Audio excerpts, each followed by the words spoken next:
ফরজ গোসল না করে কাজকর্ম করলে সংসারে অমঙ্গল হবে কিনা? উত্তর হলো, এটার সাথে সংসারে মঙ্গল বা অমঙ্গল হওয়ার সম্পর্ক নাই।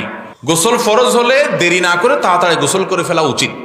যদি আপনি গোসল ফরজ হয়েছে ধরুন রাত 12টায়, আপনি ফজরের আগ পর্যন্ত তো আরো কয়েক ঘন্টা আছে, এখন করতে চাচ্ছেন না, ওকে, তাহলে আপনি অজু করে শুয়ে পড়েন। বা অন্য কাজ করতে চাচ্ছেন, ফজরের পরে আপনার গোসল ফরজ হয়েছে, এখন জোহর তো আরো অনেক দেরি, পরবর্তী ওয়াক্তের নামাজের আগে তো অবশ্যই গোসল করতে হবে, কিন্তু আপনার হাতে 4-5 ঘন্টার সময় আছে, আপনি এখন চাচ্ছেন আস্তে ধীরে পরে গোসল করবেন, ওকে, জায়েজ আছে। আপনি গোসল করে অজু করে নিয়ে অন্তত তারপরে ঘরের অন্যান্য কাজ করেন বা খেতে খামারে কাজ করেন, এটা উত্তম।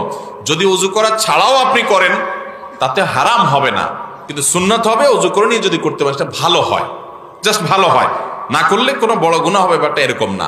আমরা অনেক সময় মনে করি কারণ অমঙ্গল হয়, এর সাথে মঙ্গল অমঙ্গলের সম্পর্ক নাই। তবে হ্যাঁ, এটা ঠিক যে সুন্নতের খেলাফ হবে আপনি গোসল অনেক দেরি করে বসে বসে অন্যান্য কাজ করে বেড়াচ্ছেন, এটা সুন্নতের খেলাফ হবে।